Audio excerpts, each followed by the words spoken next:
I thought I would just live an ordinary life. Graduating from college, getting a job, eventually getting married, having kids, and then watching those kids grow. That was how I imagined I would age. My name is Michael. After graduating from a local middle-tier university, I got a job at a well-known real estate agency in the area. There were 3 of us who started working for the company at the same time: James, Sarah, and myself. James was unlike anyone I had known before. He was personable and quickly became a favorite among our senior colleagues. He had a knack for saying the right thing in a conversation to make people happy. Being around him made me feel good, as if I had become a better person myself. Sarah was a charming young girl. It might be a bit of a stretch to call someone who just graduated from college a girl, but she always had a soft, gentle smile that captivated the hearts of our older male colleagues and part-time ladies, who would often say things like, "I wish a girl like you could marry my son. Would you consider becoming my daughter-in-law?" Yet, she handled her work effortlessly. I felt happy whenever Sarah smiled at me, but felt nervous when we were alone together. But as a new employee, I had so much to learn that it was overwhelming. Also, I had to work harder than anyone else because I didn't have any particular strengths. Thus, I had no time for a romantic relationship. After completing 6 months of training at the head office, we were each assigned to different branches within the county. We didn't get to see each other every day like we used to, but we would occasionally get together for drinks or go out on our days off. We celebrated each other's first contracts and went on drives in James's car, and even to an art competition Sarah participated in.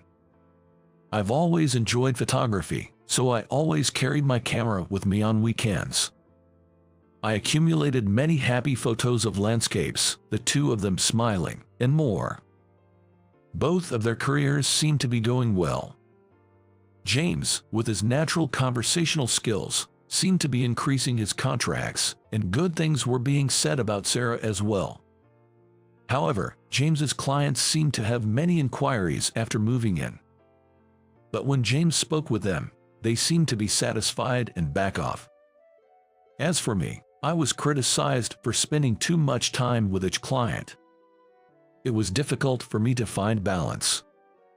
My seniors often pointed out, it's impossible to find a property that meets customer needs and expectations. So you have to draw the line somewhere. Once I vented about it when we got together, Sarah said, "But that's what's good about you, Michael. We're often told to put ourselves in others' shoes, but not many can actually do it. I prioritize my own benefits, of course. Well, as an employee, I have to prioritize profits. It's hard because we want to make our clients happy." Sarah was always very kind. It just made me feel better, knowing that there was someone who understood me. James just watched us with a smile. Some time later, rumors about James reached my branch. There had been a lot of complaints from his customers after signing contracts, saying, "This is not what we discussed." While post-contract complaints weren't unusual, it became concerning when they happened so frequently.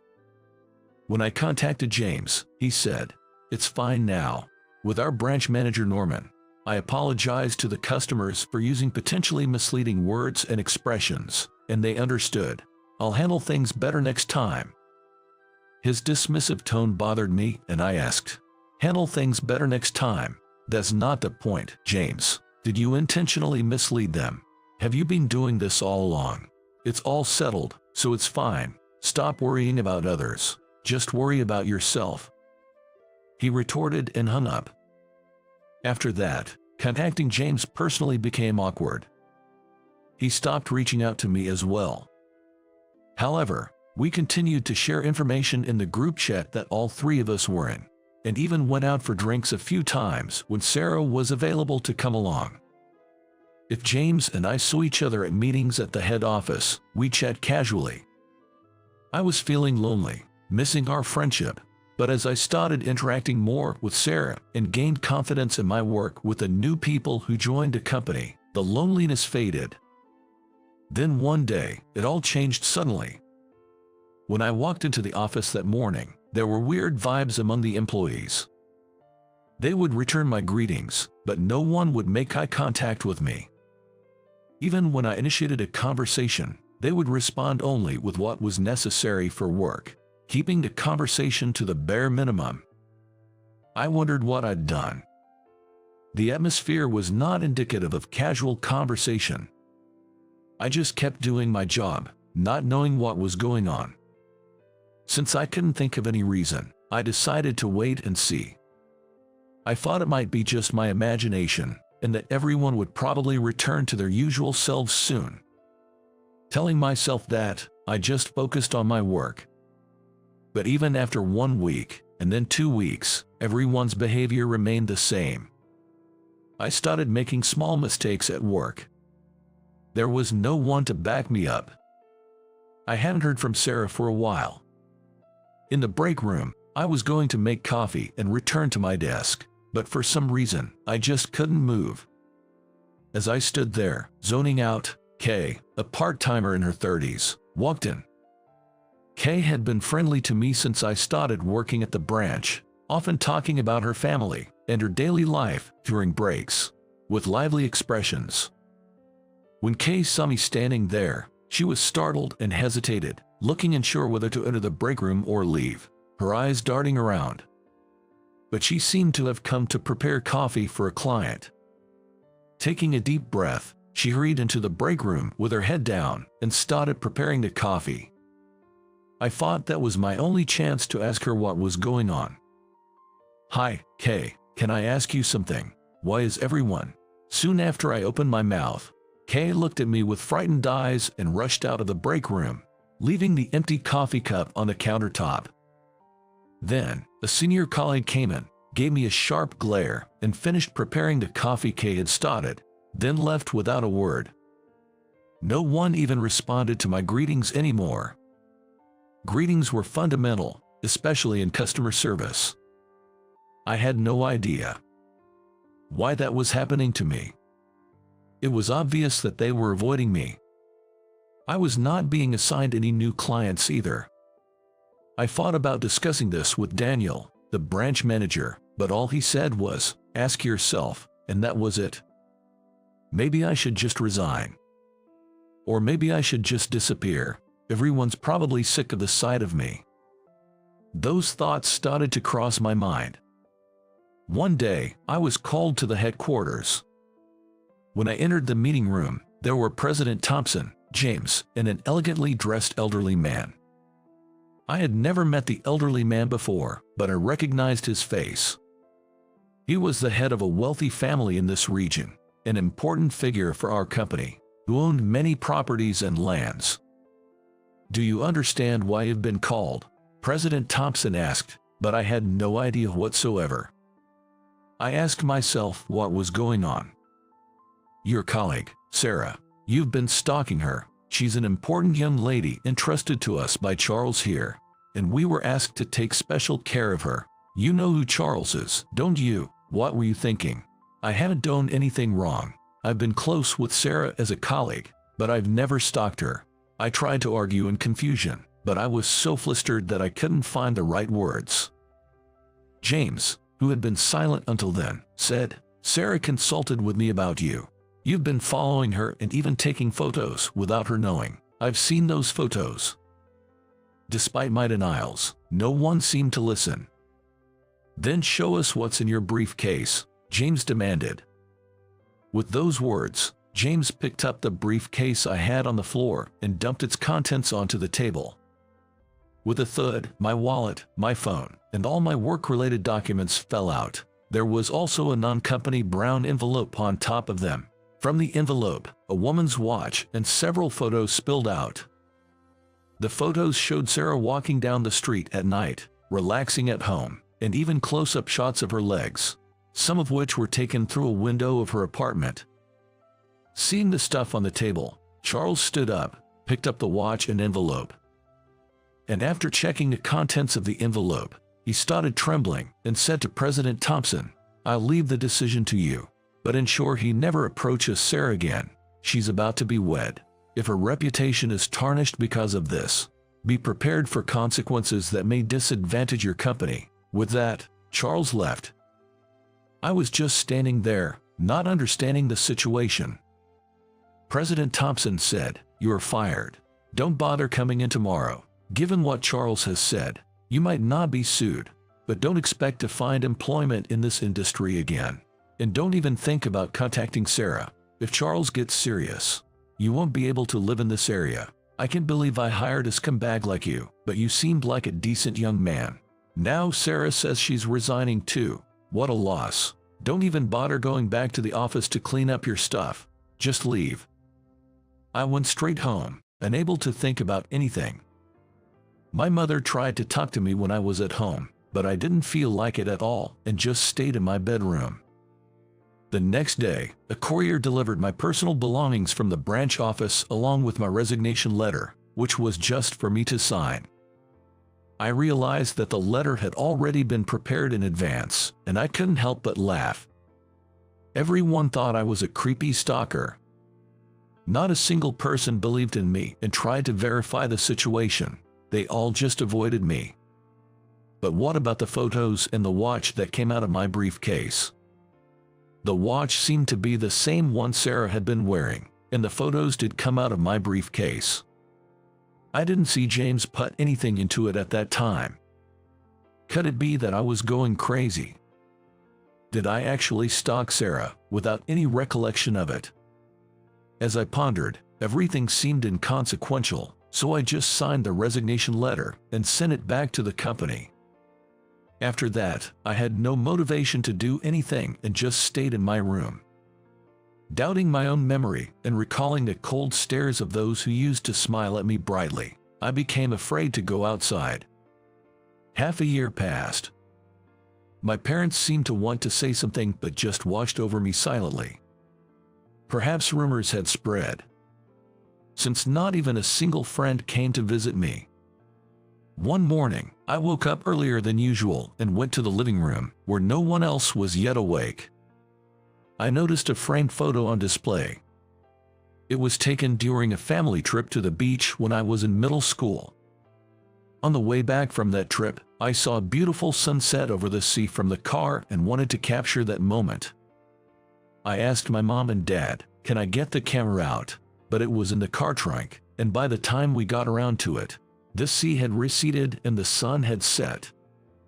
Afterward, I saved up my allowance and part of my earnings from the part-time job I was doing after I started going to high school. And with some help from my parents, I bought a camera, but I hadn't been back to that sea since.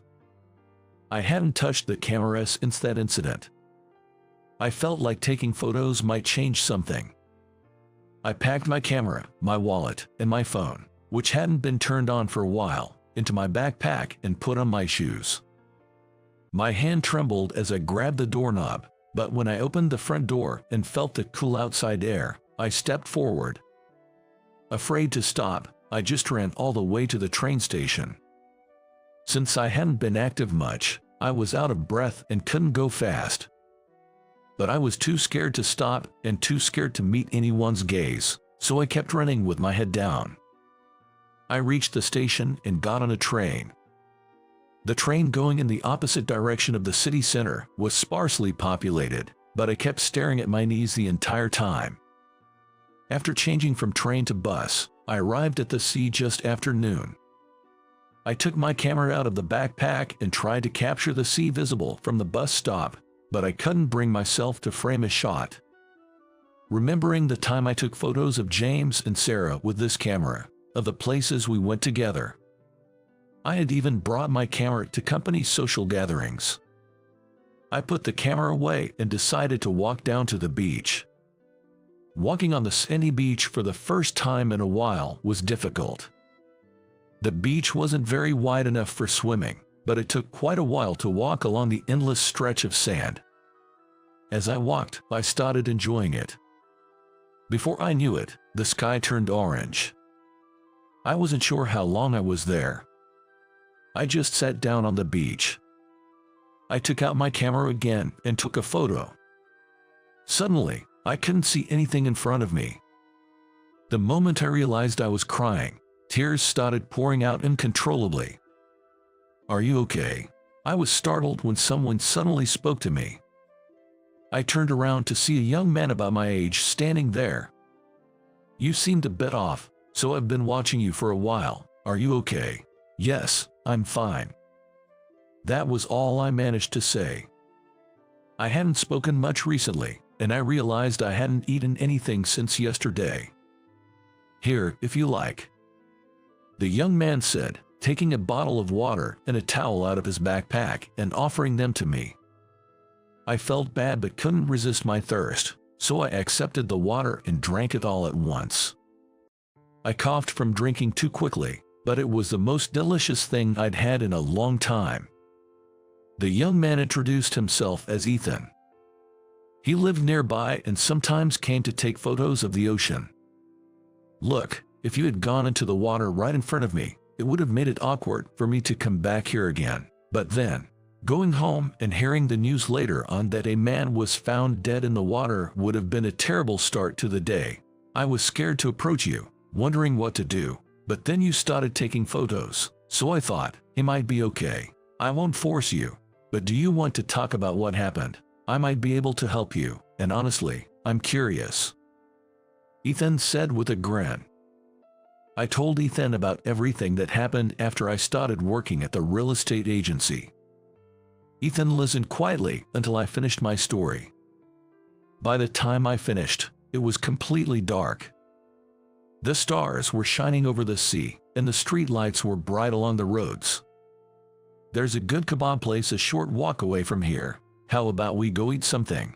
Upon arriving at the kebab shop, the employee who greeted us with a welcome looked surprised when he saw us but quickly went back to his work. I realized I hadn't had my hair cut or shaved for at least half a year. I must have looked quite unkempt. Try their lamb kebab. It's highly recommended, Ethan said, ordering a lamb kebab for himself. I ordered the same stuff. While waiting for our food at the table, Ethan started talking. I think that guy James set you up, but are you thinking of going back to your hometown to clear your name, or do you want to start a new life somewhere else? I thought about my hometown. There were some good times, but I didn't feel like returning there. Actually, the company I work for is hiring. We do food processing and sales. Both departments are short-staffed. I'll talk to HR tomorrow. So in the meantime, get a haircut and prepare your resume. I can lend you clothes too, and stay at my place for a while. Although it was scary to trust someone again, at this point, it felt right to go with the flow, so I decided to accept Ethan's suggestion. The walls of his apartment were decorated with many photos of the ocean. The next day, after giving me directions to a local barber shop, Ethan went to work. Getting a haircut and shaving after half a year felt refreshing. I bought a takeaway on the way back and returned to Ethan's apartment where he was also eating his lunch. Good, you're here.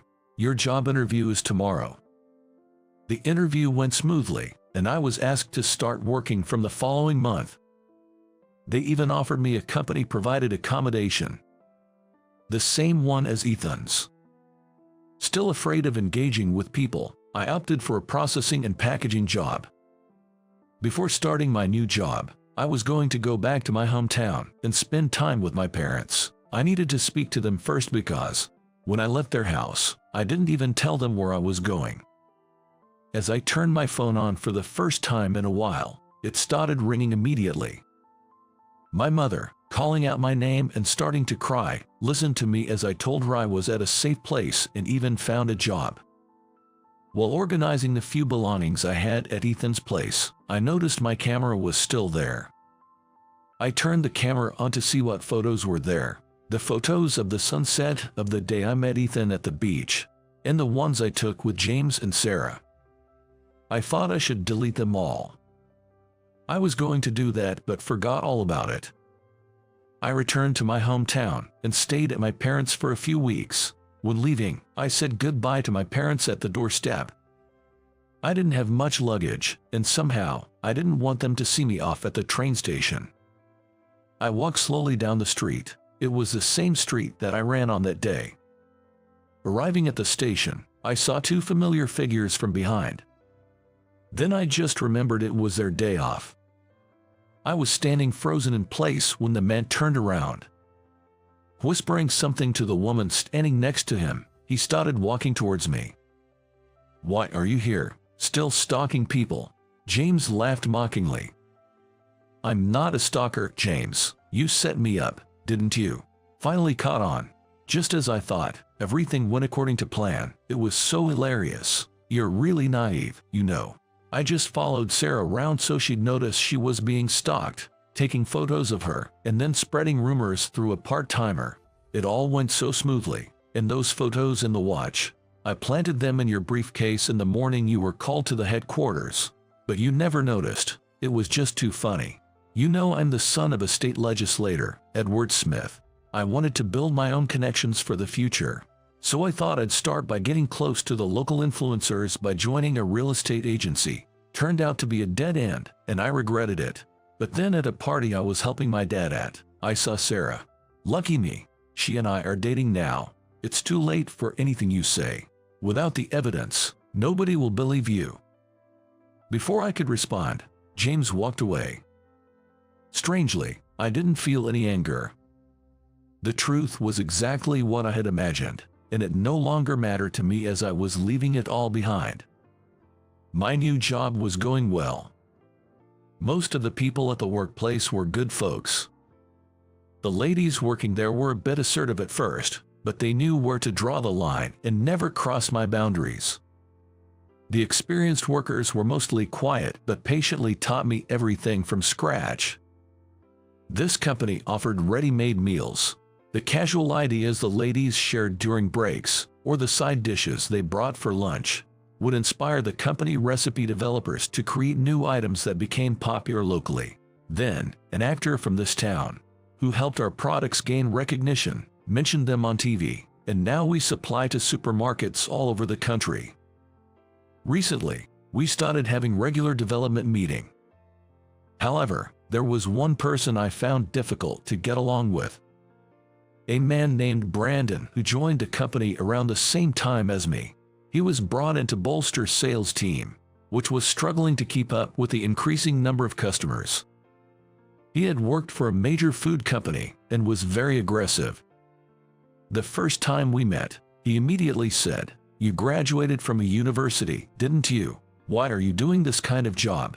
Since then, I haven't really wanted to interact with him much.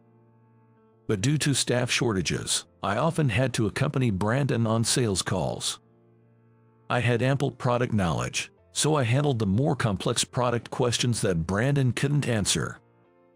While pretending to give the younger staff experience, Brandon would say, "Let Michael explain that part," all the while trying to hide the fact that he knew nothing about our products. As soon as we left the client's company, he abruptly said with a dismissive tone, "Can't you make your boss look better? There's a reason why you're stuck working at a food processing factory." I'd become less affected by people's words by then, but it still hurt when someone made disrespectful remarks. And that was coming from Brandon, who worked at the same company. At one point, there was talk of collaborating with the actor who played a key role in making our company's products known to the public. As we delved into the collaboration details, it became necessary for the experienced workers to step forward, but their reticence made it difficult for discussions to progress, so I ended up becoming a key person in the team. Being tasked with overseeing the schedule, finances, and the product itself was a heavy burden for someone as inexperienced as I was. But given the staff shortage, I had no choice but to get the job done despite the overwhelming pressure. Brandon was also involved, but he seemed to be handling the financial discussions on his own. There were discrepancies between the amounts reported and what Brandon was discussing. When I discussed it with Ethan, we decided to gather evidence to confront him. Somehow, Ethan knew the password to Brandon's computer. Wondering if that was really okay, I logged into his computer and quickly found clear evidence of embezzlement. After work, Ethan and I confronted Brandon. "Who's going to believe you, Michael? You're a stalker. Everyone knows that, and you were the one who was overseeing this project. If I say it was all you're doing, everyone will believe it. And this young guy, who's this? He retorted. Just then, the door to the next room, which we thought was empty, opened, and the President Johnson walked in. That young guy is my son, Ethan. He's told me a lot about you, Michael, and I know you're innocent. Now Brandon, the police will be here soon. So don't go anywhere, the President Johnson said. After some time of turmoil, life settled down again, and I received a parcel from my family. Among the freeze-dried meals and canned food in the parcel, there was a letter addressed to me. It was from Sarah. She apologized for believing James's lies about me being a stalker and for not checking the facts before blaming me. She wanted to meet me and talk, but I planned to decline. That was all in the past for me. When Ethan saw the letter, he said, "Is that the letter from Sarah?" I actually snitched on James to her father, Charles.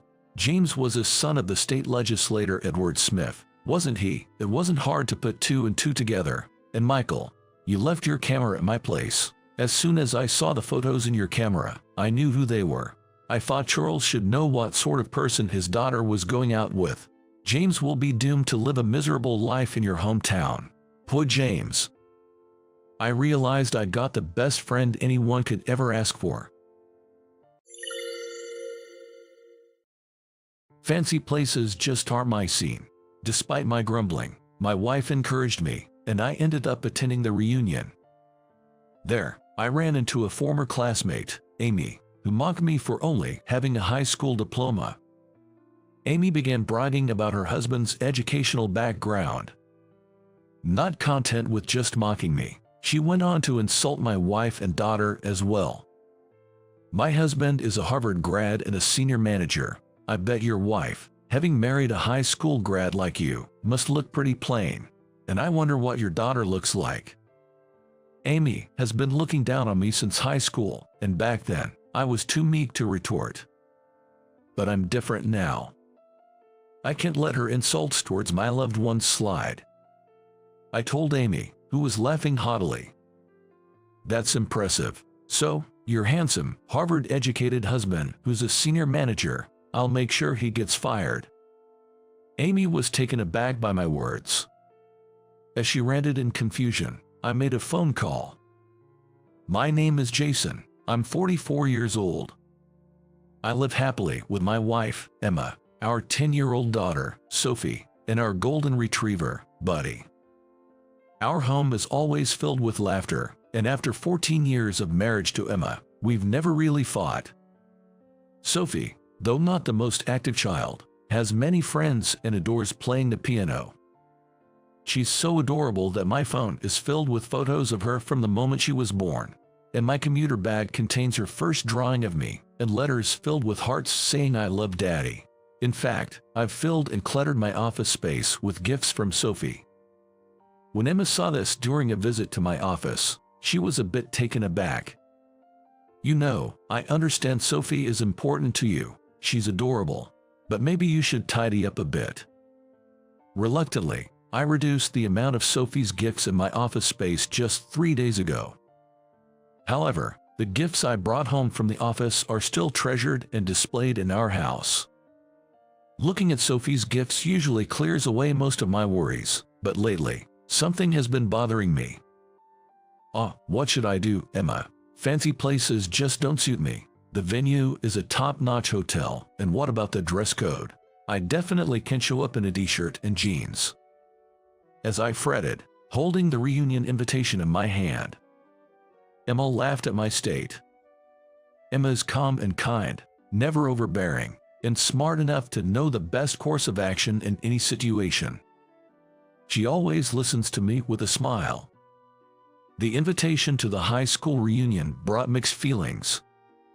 High school wasn't filled with the best of memories for me. It wasn't exactly a dark time, but it was a challenging period in my life. Seeing me slumped on the sofa, deep in thought, Emma must have felt compelled to speak. Why don't you just go? The organizer was someone who treated you well in high school, right? If they're organizing it, you should at least show your face out of courtesy. You don't have to meet everyone. Just think of it as going to see them. Indeed, the organizer of this reunion was Nathan, who had been kind, or rather, nice to me. I did want to see Nathan, but not so much the others. Emma always has a way of understanding and articulating my feelings. Her advice often brings clarity, and I'm grateful for it. You're right. It's the thought of having to meet everyone that's holding me back. Yeah, if I think of it as just going to see Nathan, it starts to sound more appealing. Yeah, I think I'll go. Thanks to Emma, I began to feel more upbeat. I marked will attend on the reunion invitation. Now, all that's left is to send it official. Emma, could you do me a favor? Could you help me pick out an outfit for the reunion? I'm fine with whatever I have. Of course. Why don't we go shopping for some new clothes? You're very handsome, so you should wear something that gives you more confidence. You're the only one who says things like that to me. I'm really glad I married you, Emma. Thank you for always being there for me. There you go again. Well, let's buy something that'll make you think, am I really this cool? I'm starting to get excited. Let's go right away. It seems our daughter Sophie overheard this exchange as she came out of her room. I could hear the pitter-patter of her little feet running towards us. Dad, Mom, are you going out somewhere? I want to come too. Sophie loves clothes too, and she already has her favorite brands. I don't quite get it, but Emma and Sophie enjoy looking for teen magazines together. Yeah, we're going to buy some clothes for me. Of course, we were going to ask if you wanted to come along. Shall we go together? Yes, I want to go. Can I get some clothes too? Of course, you can. It seemed unusual to Sophie for me to be shopping for clothes, and she looked surprised.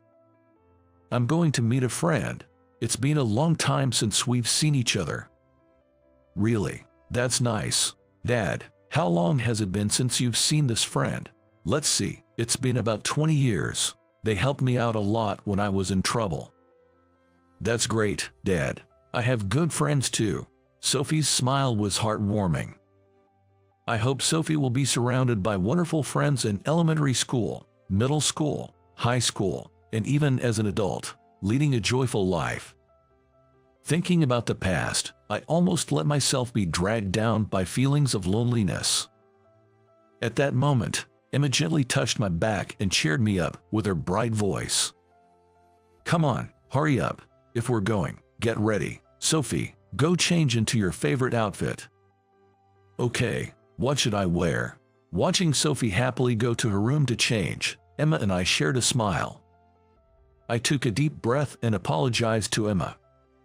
Sorry, I just got a bit melancholic thinking about the past, feeling a bit sad and lonely. I had a feeling you might feel that way. It's normal for everyone. It's not a bad thing. Just switch gears and move forward. Now, get ready. Let's go. Yeah, you're right. Thank you. I smiled at Emma's positive words. Then, the three of us went to the department store, and Emma helped me pick out clothes.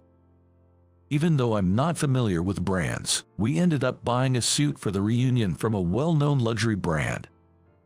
We also bought clothes from Sophie's favorite brand. Afterward, we had dinner at a restaurant and then headed home. Spending time with my family on weekends is priceless to me. Days flew by, and finally, the day of the reunion arrived. I wonder if everything looks okay. Dressed in the suit I bought for the reunion, I asked Emma for her opinion. You look great. Really handsome. Wow, you look so cool. Amazing. I was a bit embarrassed by their compliments. Really? Thanks. Guess I'll be heading out then. Take care. Dad, have a good time. See you later. With Emma and Sophie seeing me off, I drove to the reunion venue. The reunion was held at a luxurious hotel, with an opulent entrance. Knowing that fancy places aren't really my thing, I felt a bit intimidated by the atmosphere and almost slouched. But then I remembered Emma always reminding me about my posture, so I straightened up with determination. I headed towards the grand hall of the venue after checking in at the reception. Upon entering, I saw a few familiar faces, but I scanned the room looking for Nathan. That's when I locked eyes with a woman. Unpleasant memories flooded back. and I almost turned on my heel to leave, but it was too late. "Oh, isn't that Jason? You came to the reunion." Her loud voice made me give up on escaping and turned back towards her. "Amy." "Yeah, I received an invitation from Nathan, so I gratefully accepted and came." "Really? But I'm surprised you came. You only graduated high school, right?" I wondered what my educational background had to do with this reunion, but since I was asked, I felt compelled to answer. "Well, yeah, but..." "Wow, really? I knew it. You're just a high school grad. I graduated from college before getting married. Actually, my husband is a Harvard grad, a real elite." Emphasizing Harvard University, Amy raised her voice even louder. Whispers of Harvard, that's impressive, could be heard. Amy seemed quite pleased with the stirring she caused. I thought to myself that her husband's Harvard degree was his achievement, not hers, but decided it was best to keep that to myself. I chose to respond like an adult, reading the room. "That's impressive. A Harvard degree is a prestigious credential." I intended my comment to be genuine, but Amy seemed unsatisfied. She seemed looking slightly annoyed. "For someone like you, a high school grad, to call it prestigious, it just sounds like sour grapes to me." Laughter from the crowd reached my ears, and I glanced around to see it. It was coming from the same people who used to join Amy in mocking me back in high school. "Nothing's changed, huh?" I muttered quietly, so no one else could hear. The sense of alienation was somewhat palpable. This indescribable feeling brought back memories of my high school days. I had come to see Nathan, but now I was considering leaving. Despite being sent off with smiles from Emma and Sophie, and looking forward to seeing Nathan. Maybe it was best to leave without finding him. Just as I was about to leave, my savior appeared. "Really, you haven't changed at all, still mean-spirited and full of pride, with nothing upstairs." Stepping between me and Amy was Nathan. "Nathan," I called out softly, and Nathan, turning around with a big smile. His smile, with the corners of his mouth pulled tight and wide open, was just like it used to be. "Hey, Jason, long time no see, man. You really haven't changed a bit." He patted my shoulder enthusiastically, clearly happy to see me. I was overjoyed by just that. That alone lifted my spirits, dissipating the earlier sense of unease. "Nathan, you haven't changed either. It's great to see you." Just as Nathan and I were enjoying our reunion, a shrill voice interrupted. "What do you mean, Nathan? Mean-spirited and full of pride, with nothing upstairs? Are you talking about me? Are you seriously thinking that about me? I've always thought that, even back in high school, just never said it till now." Laughter erupted from the crowd once again. "We're 44 years old, you know. At our age, shouldn't we be past caring about educational backgrounds? As long as we're working, earning money, and living our lives, that's all that matters." The atmosphere turned more agreeable with Nathan's words. Indeed, as long as one is working, the sentiment in the air seemed to lean towards that. Nathan always had the ability to change the mood of any gathering, even in high school. Whenever Amy made a snide remark or someone else was harsh on me, Nathan would somehow appear, join the conversation, and change the atmosphere for the better. What are you talking about? The lifetime earnings of a high school grad versus a Harvard grad are totally different." Nathan skillfully deflected Amy's protest. "Well, normally you'd think so, but imagine a high school grad who starts a company and becomes its CEO. They'd probably have a higher lifetime income than most. Entrepreneurship has become pretty common, you know." He glanced back at me with a mischievous smile. Wait, is he talking about me? Suddenly, my heart started racing, and I broke out in a nervous sweat.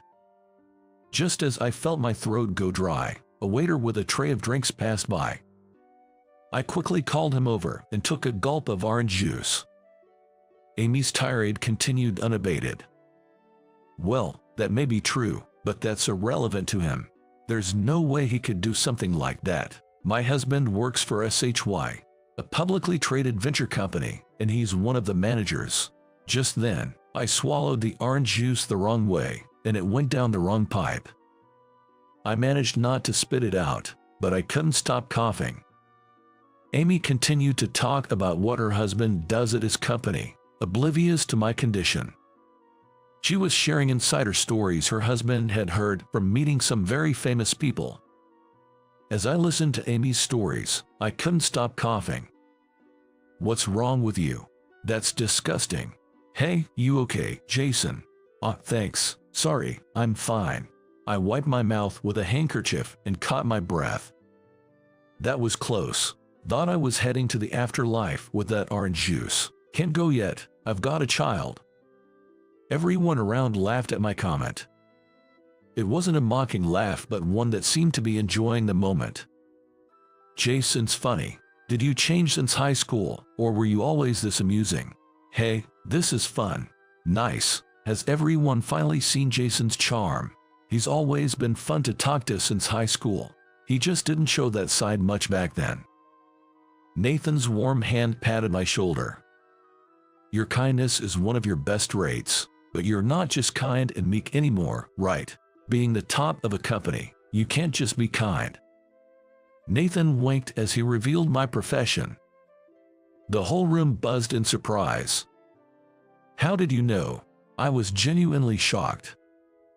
I usually work under a business name, and even after going public, I've declined media interviews. Fortunately, work keeps coming for referrals, so I don't attend industry mixers. The only people who know I'm the CEO are those I've met through work. Did I meet Nathan somewhere? No, that can't be. If I had met him, I would have recognized him as my classmate Nathan right away. I wouldn't forget or fail to recognize him. Lost in thought, I must have made a strange face. "Man, you're making some funny faces. You're wondering how I knew about your true identity, aren't you?" Caught by Nathan's accurate guess, I confessed. "Exactly. I have no clue. I usually refuse interviews, and I don't go to parties. I use a business name, not my real one." "Yeah, I figured as much. Spoiler alert, I was working as an editor at the only publishing house you gave an interview to before going public." "What, really?" I was astonished by Nathan's revelation. "There was one time, right before we went public, when I agreed to an interview with a single company. That was the last time I allowed my face and name to be published. I had a deep debt of gratitude to the late President Miller of that publishing house, which is why I agreed. I never imagined Nathan would be working there. I wasn't in charge of your article, but the publishing house was small. We were all so busy that everyone had to pitch in to get the work done.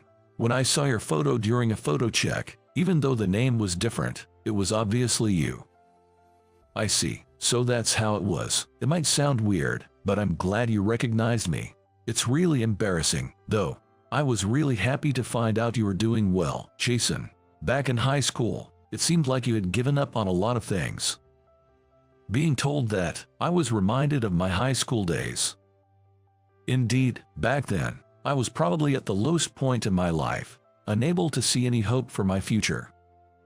My family was intact, but we were very poor. My father, also a high school graduate like me, worked hard for the family, but life was never easy. My mother worked part-time too, but years of overworking took a toll on her health. She had to go in and out of the hospital, making it impossible for her to work.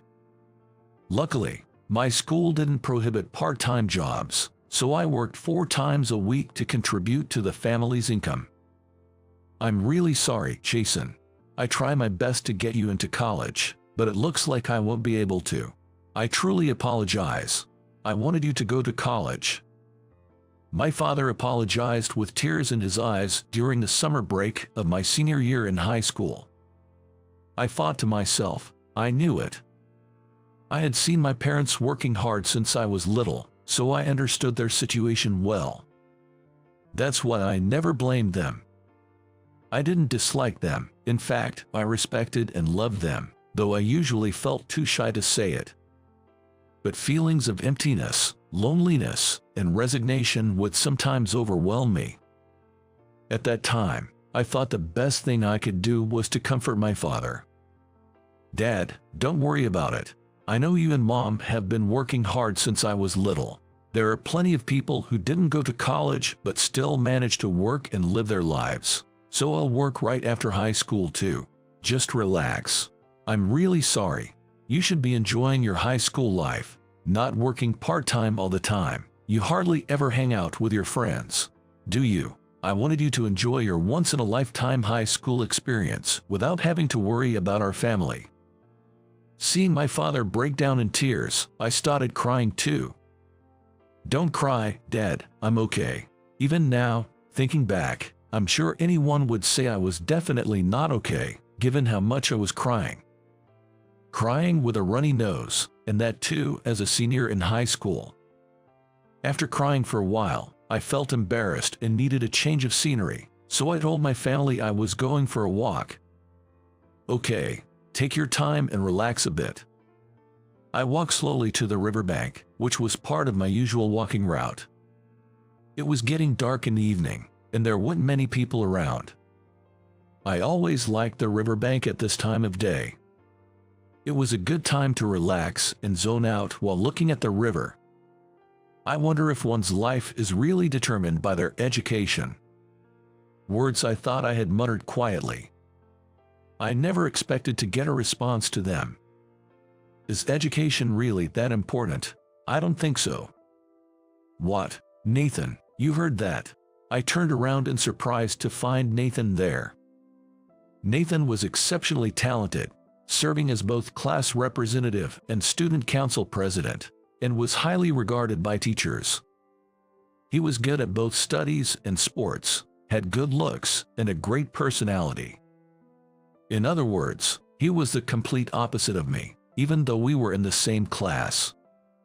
Although Amy harassed me, Nathan was always the one to come to my rescue. "Yeah, you seem a bit stressed, huh?" "Not really. It's not that serious." "Excuse me, I'm going to sit next to you." With that, Nathan casually sat down beside me. We're high school students, after all. There's only so much we can do at this age, but I'm here to listen, and of course, I'll keep it confidential. Encouraged by Nathan's offer, I started to share bits and pieces about my family situation. I talked about how, despite loving my parents, life was tough because my father, with only a high school education, struggled to make ends meet no matter how hard he worked. My mother had also worked but was now unwell. Not being able to go to college meant my highest level of education would be high school. The thought of my own life ending up impoverished left me with an indescribable feeling. "I see, that's what's been bothering you.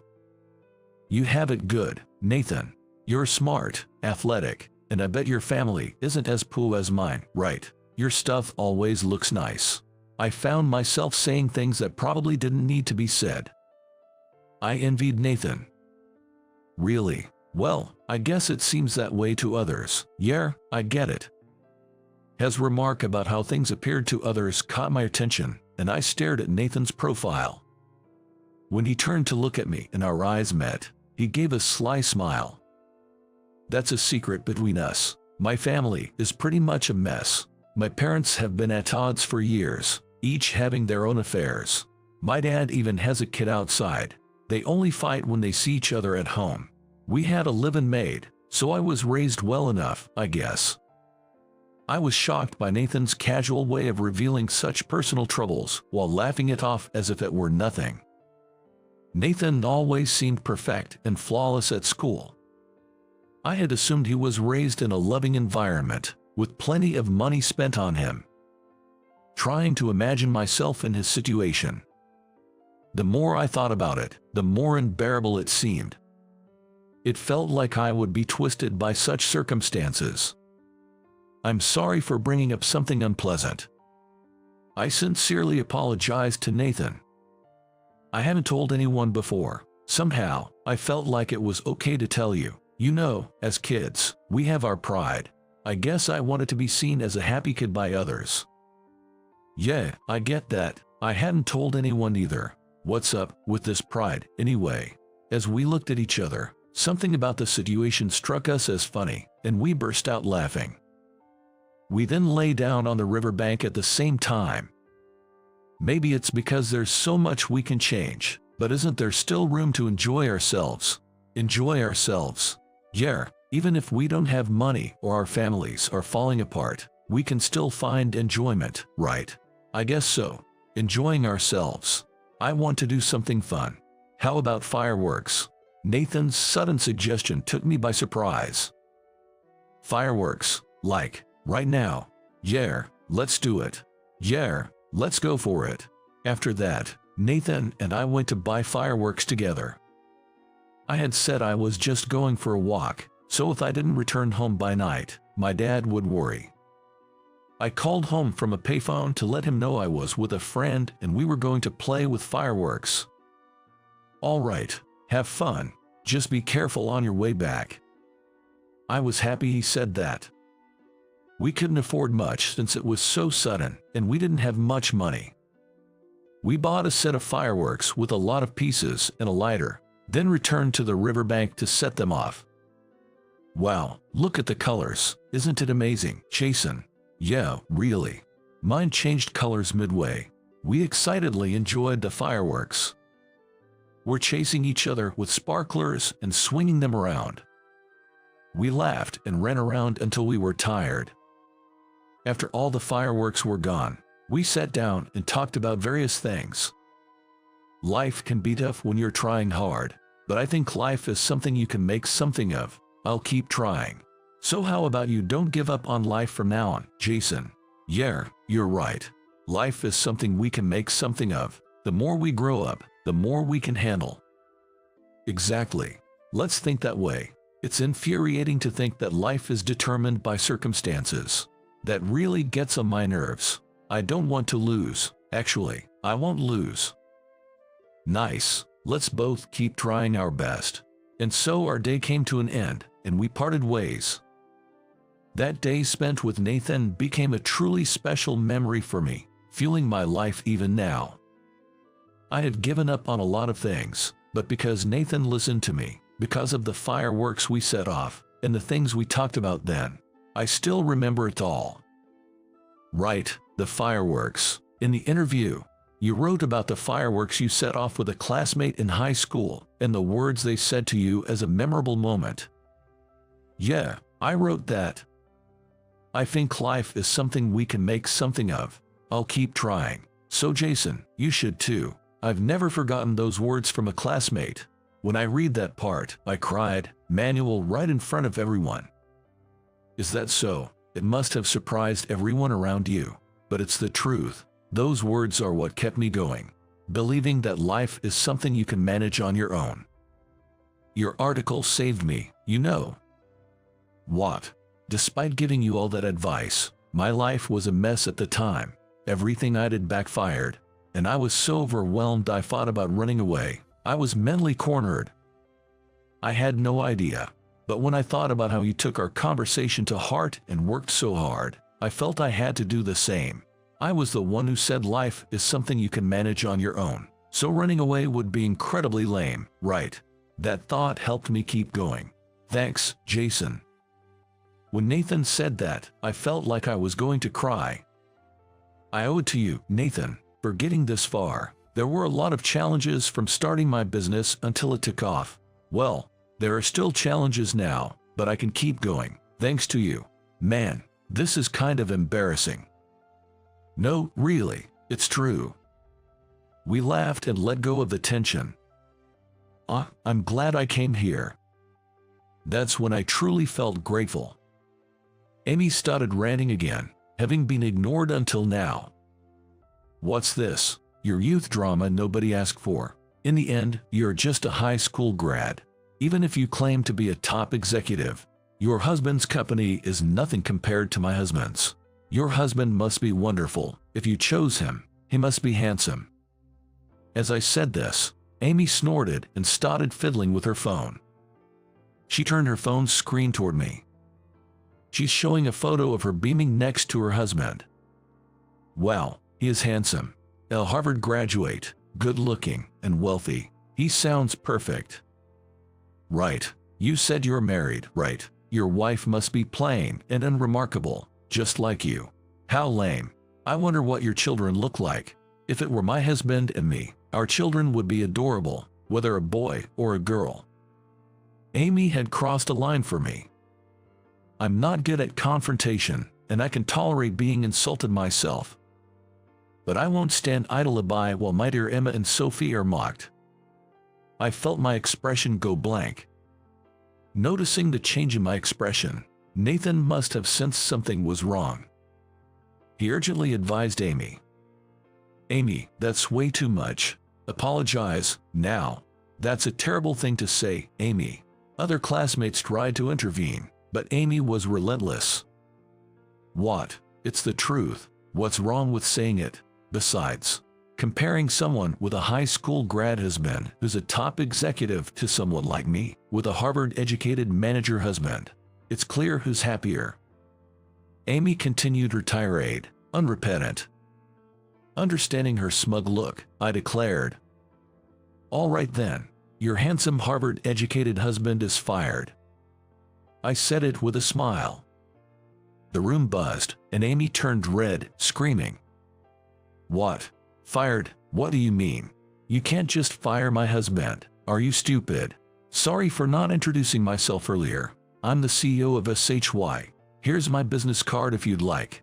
I handed a business card to Amy with a theatrical gesture, distributing others to Nathan and nearby classmates. Hey, isn't SHY the company Amy was bragging about? Well, can you believe this, Amy? This is bad for you. Whispers spread as Amy trembled, looking at the business card.